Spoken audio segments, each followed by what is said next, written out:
ቅዱስ ዑራኤል ከሰባቱ ሊቀ መላእክት አንዱ ሲሆን ዑራኤል ማለት ትርጉሙም የብርሃን ጌታ የብርሃን አምላክ ማለት ነው። ከፍጥረተ ዓለም ጀምሮ በመብረቅና በነጎድጓድ ላይ የተሾመ መልአክ ቅዱስ ዑራኤል ነው። በመሆኑም መጽሐፈ ሄኖክ እንደሚገልጸው መባረቅት ለጥጋብና ለበረከት እንዲበርቁ ነጎድጓድም ለሰላም እንዲሆን ያሰማራል።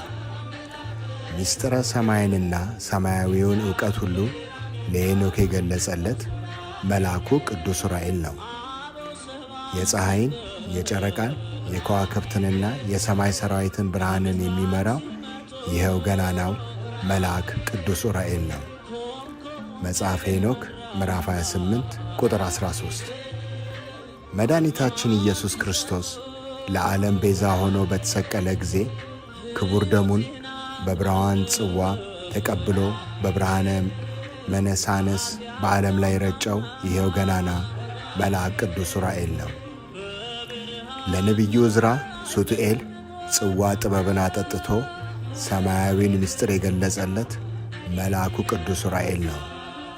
ዕውቀት ተሰውሮበት ለነበረው ኢትዮጵያዊው ሊቅ ለአባ ጊዮርጊስ ዘጋስጫም በእመቤታችን በድንግል ማርያም ትእዛዟ ጥበብን አጠጥቶ ሰማያዊን ጥበብ የገለጸለት ቅዱስ ዑራኤል ነው። ዑራኤል የተባለ መልአክ ሊረዳኝ መጣ። መጽሐፈ ዕዝራ ምዕራፍ 2 ቁጥር 1። አምላካችን እግዚአብሔር የሕይወትና የይቅርታ ዝናብ በምድር ላይ ያዘንብ ዘንድ እንዲሁም የእርሻችንን አዝመራ በዝናብ አብቅሎ በፀሐይ አብስሎ ለምግብነት እንዲበቃ ከፈጣሪ ዘንድ ምሕረትን የሚለምን የሚማለድ የሚጠይቅ የሚጸልይ ቅዱስ ዑራኤል ነው። ሊቁ አባ ጊዮርጊስም በመልአኩ አማላጅነት እጅግ ብዙ ድርሰቶችን የደረሱት መልአኩ ቅዱስ ዑራኤል ጽዋ ሕይወትን ካጠጣቸው በኋላ ነው። በመጀመሪያም አባ ጊዮርጊስ የተወለዱት በቅዱስ ዑራኤል አብሳሪነት ነው። በቅድስት አገር ኢትዮጵያ የተመሠረቱ አብዛኞቹ ቅዱሳት ገዳማት በመልአኩ በቅዱስ ዑራኤል መሪነት ነው።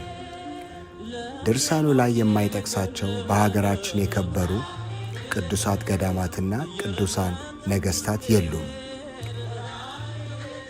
የብርሃን እናት ድንግል ወላዲት አምላክን ከነ ልጇ ከአምላካችን ከኢየሱስ ክርስቶስ ጋር ስትሰደድ መንገድ እየመራ ወደ ግብፅና ወደ አገራችን ኢትዮጵያ ያመጣቸው ቅዱስ ዑራኤል ነው። እመቤታችንን ከተወደደ ልጇ ጋር በደመና ጭኖ መላ ኢትዮጵያን ካስጎበኛት በኋላ ቅድስት አገራችንን ለእመቤታችን የአስራት አገር እንድትሆን ያደረገው ቅዱስ ዑራኤል ነው። መልአኩ ቅዱስ ዑራኤል በዓመት 3 አበይት በዓላት አሉት። ጥር 22 በዓለ ሲመቱ ነው።